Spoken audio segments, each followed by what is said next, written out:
आज की वीडियो का सोल पर्पस है कि आपके अंदर इतना कॉन्फिडेंस आ जाए कि आप भी दूसरों पर डिपेंड करना कर दे बंद और अपने स्टॉक्स खुद पिक करना शुरू कर दें।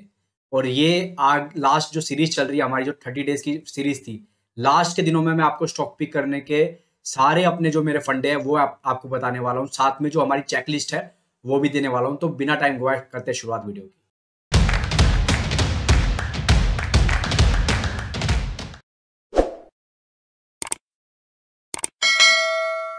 नमस्कार दोस्तों, स्वागत है आपका अपने चैनल इन्वेस्टर में। दोस्तों आज बिगनर्स से हम स्टार्ट करेंगे कि कैसे सिंपल स्टेप से आप स्टॉक पिक कर सकते हैं, उस पर बात करेंगे। और उसके बाद फिर स्टॉक की चेकलिस्ट पार्ट 1, चेकलिस्ट पार्ट 2 और कुछ हिडन रूल्स जो मार्केट के हैं वो सब आपको पीडीएफ के जरिए मैं आने वाली जो ये सीरीज है, जो हमारी ये सीरीज चल रही थी लगातार, हम आपको मार्केट के लेसन, मेरे जो खुद का एक्सपीरियंस है उसके थ्रू मैं आपको बता रहा था कि क्या करना है, क्या नहीं करना, क्या गलती आप कर सकते हो, उनसे आपको बचना है। तो वो सीरीज की अब जो एंडिंग आ रहा है, तो ये सीरीज अब 5 दिन की वीडियो और रह गई है, 5-6 दिन की। तो अब मेरा पूरा फोकस रहेगा कि स्टॉक पिक आप कैसे करना है, कैसे फंडामेंटल रिसर्च करनी है, उसमें आपको कोर फैक्ट्स के साथ रेशोज कौन सी देखनी है वो सब बताया जाए, जो सब मैं यूज करता हूं। तो इसलिए इसमें हम आपको पीडीएफ के थ्रू बताएंगे, साथ में चेकलिस्ट भी अगली वीडियो में कवर करेंगे। चेकलिस्ट पार्ट 1, पार्ट 2 वो भी कवर करेंगे। लेकिन दोस्तों अगर मार्केट में आप बिल्कुल नए और अभी तक आपने शुरुआत ही नहीं की, तो डिस्क्रिप्शन में जीरोधा का लिंक है, उसके थ्रू अगर आप अकाउंट ओपन करते हैं तो वन टाइम डिस्कशन साथ में जो हमारा स्टॉक मार्केट का कोर्स है वो आपको फ्री ऑफ कॉस्ट मिल जाएगा। और जो पीडीएफ इन वीडियो में हम डिस्कस करेंगे वो पीडीएफ भी आपको साथ में फ्री ऑफ कॉस्ट मिल जाएगी। तो दोस्तों वापस आ जाते हैं फटाफट।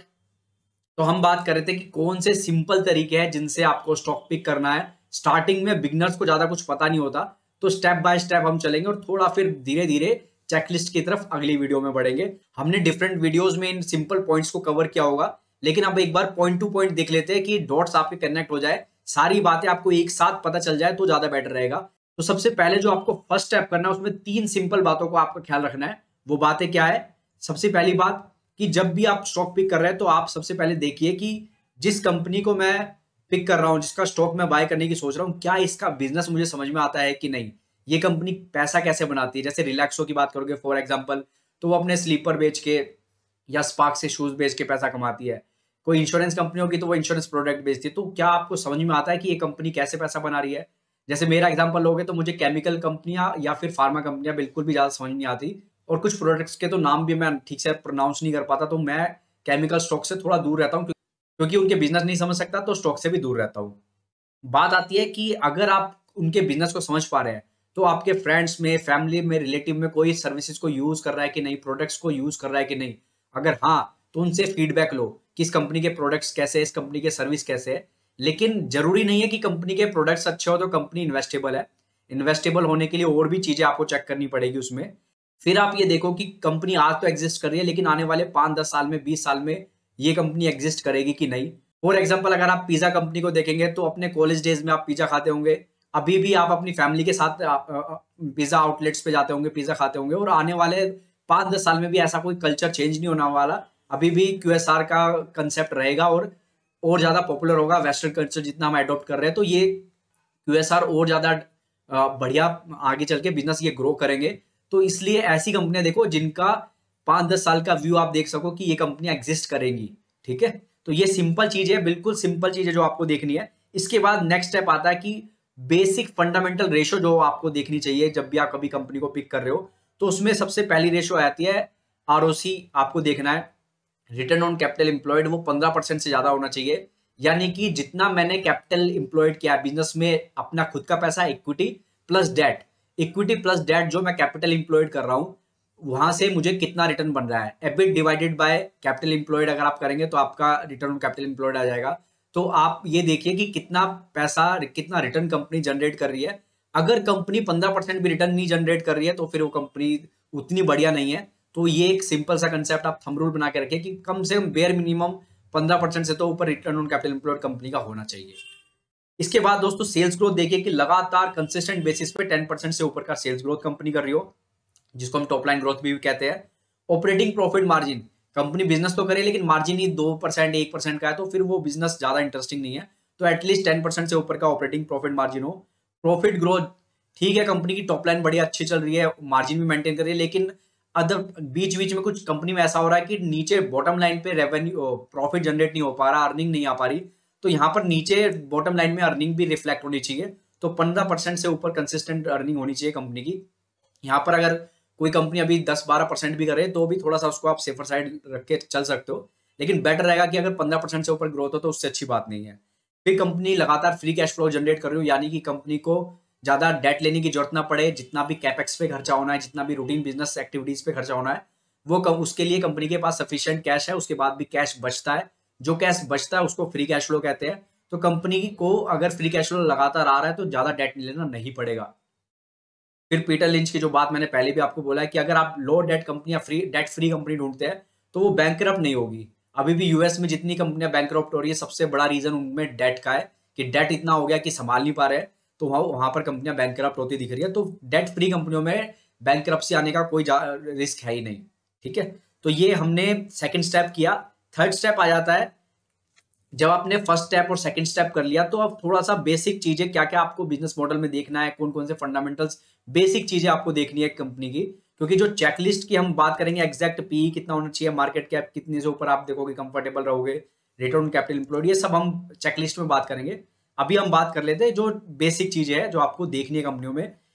कंसिस्टेंसी होनी चाहिए, प्रॉफिट में कंसिस्टेंसी होनी चाहिए कंपनी की, high return on capital employed होना चाहिए, और जितना free cash flow company generate कर रही है तो कंपनी के पास ऑप्शन होना चाहिए कि इस फ्री कैश फ्लो को भी हाई आरओसी पे कंपनी डिप्लॉय करेगी, ताकि नीचे बॉटम लाइन पे लगातार अर्निंग बढ़ती रहे। अगर आप टूथपेस्ट की एक कंपनी देखेंगे तो उसका आरओसी तो है 70-80% का, लेकिन कंपनी की बॉटम लाइन ग्रो ही नहीं करी है क्योंकि उसके पास ज्यादा अपॉर्चुनिटी नहीं है। तो ये भी आपको देखना है कि आपके बिजनेस में जिस कंपनी में आप इन्वेस्ट कर रहे हो वहां पर हाई आरओसी तो ठीक है, लेकिन ये मिसलीडिंग हो सकता है अनलेस कंपनी के पास अपॉर्चुनिटी हो उसको डिप्लॉय करने की, फर्दर जो कैश कंपनी जनरेट कर रही है। बिजनेस शुड बी अंडरस्टैंडेबल, ये हम बात कर चुके हैं कि अंडरस्टैंडेबल बिजनेस होना चाहिए, समझ में आया आपको। कंपनी अपने प्रॉफिट को कैश में कन्वर्ट कर रही हो, ऐसा ना हो कि कंपनी प्रॉफिट तो बहुत दिखा रही है लेकिन कैश फ्लो में कैश जनरेट ही नहीं हो रहा, तो ये एक मिसलीडिंग फैक्टर हो सकता है, वहां पर आपको थोड़ा सा सतर्क रहना है। Company should have freedom to increase product और service price without compromising with the sales volume, यानी कि प्राइसिंग पावर होनी चाहिए। मतलब आप इतने लॉयल कस्टमर उसके पास होने चाहिए कि अगर 20-30% कंपनी का प्राइस बढ़ भी जाए तब भी लॉयल कस्टमर उसी के प्रोडक्ट को अडॉप्ट करे। ऐसा ना हो कि जैसे ही कंपनी ने प्राइस बढ़ाया और उसके जो कस्टमर है शिफ्ट करके दूसरे सब्स्टिट्यूट पर, ऐसा नहीं होना चाहिए। प्राइसिंग पावर कंपनी के पास होनी चाहिए। फिर आता है कि जो अर्निंग है वो प्रिडिक्टेबल होनी चाहिए, यानी कि ऐसा ना हो कि बिजनेस में अनप्रिडिक्टेबल अर्निंग चल रही है, कोई आउटर फैक्टर था उसकी वजह से अर्निंग बढ़ गई फिर से डाउन चली गई।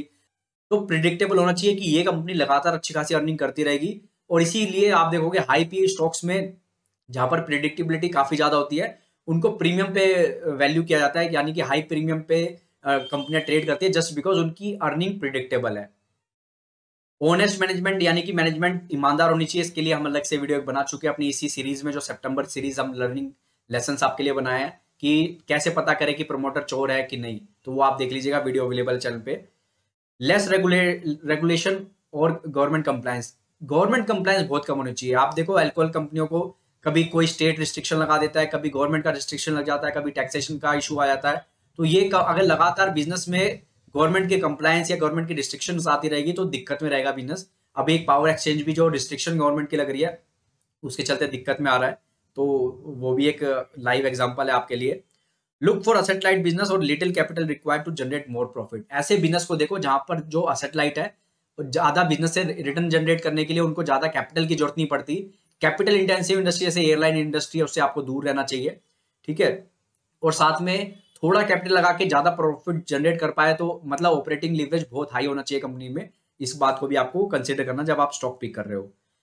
Reward share holder with regular dividend buyback bonus, आप ही देखो कि माइनॉरिटी शेयर होल्डर का जो ध्यान रखा जा रहा है कि नहीं रखा जा रहा है मैनेजमेंट के द्वारा, प्रमोटर के द्वारा, और टाइम टू टाइम उनको डिविडेंड बोनस ये सब बायबैक्स ये सब अनाउंसमेंट हो रही है कि नहीं हो रही, प्रॉफिट को शेयर कर रही है कंपनी या नहीं कर रही, इस बात को आपको ख्याल रखना जब आप स्टॉक पिक कर रहे हो। फ्री कैश फ्लो, ये बात हो चुकी है, फ्री कैश फ्लो जनरेट, लगातार फ्री कैश फ्लो जनरेट होना चाहिए ताकि डेट का कोई ज्यादा इशू आए ना फ्यूचर में भी, ठीक है। प्रोडक्ट और service can be offered online, आज का जब डिजिटल वर्ल्ड है तो ये देखो कि वो कंपनियां अपने प्रोडक्ट्स को ऑनलाइन बेच पा रही है कि नहीं। जैसे अगर आप फुटवेयर इंडस्ट्री में देखोगे तो काफी कंपनियां ऑनलाइन अपने प्रोडक्ट्स को सेल कर रही है। अगर आप किचन वेयर प्रोडक्ट्स में देखोगे तो वो भी अपने प्रोडक्ट्स को ऑनलाइन सप्लाई कर पा रही है। वायर एंड केबल भी अब ऑनलाइन आने लगे हैं। तो ये देखो कि जो प्रोडक्ट कंपनी बेच रही है, अगर B2C बिजनेस में है तो ऑनलाइन सेल कर पा रही है या नहीं कर पा रही कंपनी, वो चीज आप देखो। हार्ड टू सब्सटीट्यूट, कोई अल्टरनेट नहीं होना चाहिए, ब्रांड लॉयल्टी होनी चाहिए, जो हम पहले भी बात कर चुके हैं। फेवरेबल रॉ मटेरियल मार्केट, यानी कि आप ये देखो कि सप्लाई साइड पे भी कोई दिक्कत नहीं होनी चाहिए। जहां से वो रॉ मटेरियल अपने प्रोक्योर कर रहे हैं वहां पर एज सच कोई रिस्ट्रिक्शन नहीं होनी चाहिए कि इस पर एंटी डंपिंग ड्यूटी लगी, या इस कंट्री से आप इंपोर्ट नहीं कर सकते, या इस प्रोडक्ट को आप इंपोर्ट नहीं कर सकते। तो ऐसा अगर दिक्कत होगी तो फिर कंपनी के जो मार्जिन है वहां पर बहुत ज्यादा हिट लगेगा। सस्टेनेबल मोड होना चाहिए, ये नहीं है कि मोड आज तो बिजनेस में है लेकिन जैसे ही लोगों ने देखा इस बिजनेस में तो बहुत पैसा है तो बाकी लोग एंटर कर गए, और जो ये हाई आरओसी पे कंपनी काम कर रही थी इसकी आरओसी लगातार कम होती चल गई। तो सस्टेनेबल मोड होना चाहिए, कंपनी उस मोड को डिफाइंड भी कर पाए। एंट्री बैरियर अगर है तो बहुत अच्छी बात है, एंट्री बैरियर अगर मिल जाता है आपको। Less competition, rivalry business should be avoided, बहुत ज्यादा कंपटीशन नहीं होना चाहिए, क्योंकि अगर बहुत ज्यादा कंपटीशन होगा तो फिर कंपनी का सारा फोकस ये रहेगा कि कैसे कंपटीटर को बीट करे, और फिर मार्जिन बहुत ज्यादा इफेक्ट कर जाएंगे।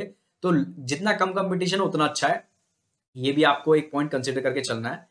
Small fish in a big pond, not a big fish in a small pond. Opportunity size इतना ज्यादा बड़ा होना चाहिए कंपनी के सामने कि अगर 2-4 प्लेयर आ भी जाए तो ज्यादा कंपनी को इफेक्ट ना पड़े, क्योंकि अपॉर्चुनिटी इतनी बड़ी है। अगर आप B2B ई कॉमर्स कंपनी की बात करोगे जो लिस्टेड है, तो आप देखो कि बहुत से और भी कंपटीटर है, लेकिन ये इंडस्ट्री इतनी बड़ी होने वाली है कि यहाँ पर अगर 2-4 प्लेयर भी एग्जिस्ट करते हैं तो जो सबसे बढ़िया सर्विस प्रोवाइड करेगा उसका बोलबाला रहेगा। और अगर 2-4 प्लेयर एग्जिस्ट भी करते हैं तो इकोसिस्टम को हेल्प मिलेगी। या फिर पेंट इंडस्ट्री में आप देखो कि कितना सारा कंपटीशन इसमें आ रहा है और बड़े बड़े प्लेयर एंटर कर रहे हैं, तो अपॉर्चुनिटी साइज बड़ा है लेकिन प्लेयर भी बहुत ज्यादा एंटर कर रहे हैं, बड़े बड़े प्लेयर। तो यहाँ से फिर रिस्क फैक्टर थोड़ा बढ़ जाता है। तो ये कुछ पॉइंट्स थे, अगली वीडियो में हम चेकलिस्ट पे बात करेंगे। तो ऐसे ही कंटिन्यू कीजिए हमारी वीडियोस को, और ये पूरी सीरीज जो है ये आपके लिए है। अब हम क्या करते हैं, कल की 2 वीडियो के नीचे जिन्होंने कमेंट किया था हमने विनर्स का नाम अनाउंस नहीं किया था, तो आपके सामने ही कर देते हैं। तो आज ये 24th वीडियो आप देख रहे हैं, 25th वीडियो आप देख रहे हैं। 24th और 23rd वीडियो चैनल पे अवेलेबल है। इनके विनर का अनाउंसमेंट करना था हमें, तो वो अभी अभी आपके सामने लाइव कर देते हैं। जस्ट अ सेकेंड, तो देख लेते हैं। रिपीट अनाउंसमेंट नहीं होगा, जिसका अनाउंसमेंट एक बार हो चुका है, जो विनर बन चुका है उसका रिपीट नाम नहीं आएगा। ठीक है, तो अगर गलती से वो सेम नाम आता है तो उसको आप कंसिडर मत कीजिएगा। ठीक है जी, कमेंट्स को एक बार डाउनलोड कर लेते हैं। तो ये 23rd वीडियो है, 54 कमेंट्स थे। एक बार देख लेते हैं लकी विनर कौन बना है जी। A3 क्लब UPSC, कॉन्ग्रेचुलेशन, आप लकी विनर बने हैं।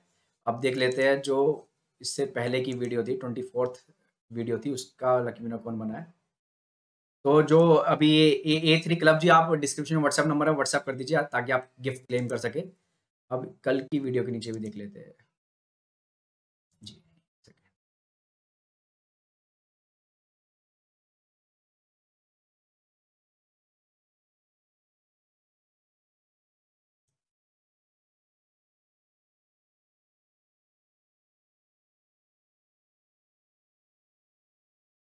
उसके नीचे 33 कमेंट थे, तो एक बार देख लेते हैं लकी विनर कौन बना है। भाविन गामी जी, शायद आप एक बार ऑलरेडी लकी विनर बन चुके हैं, तो हमें फिर से आगे बढ़ते हैं, फिर से स्टार्ट करना पड़ेगा। ठीक है, अनदर लकी विनर सुमन शाह जी, तो आप लकी विनर बन गए हैं। तो फटाफट डिस्क्रिप्शन व्हाट्सएप नंबर है, हमें व्हाट्सएप कर दीजिए और अपना गिफ्ट क्लेम कर लीजिए। Thank you so much.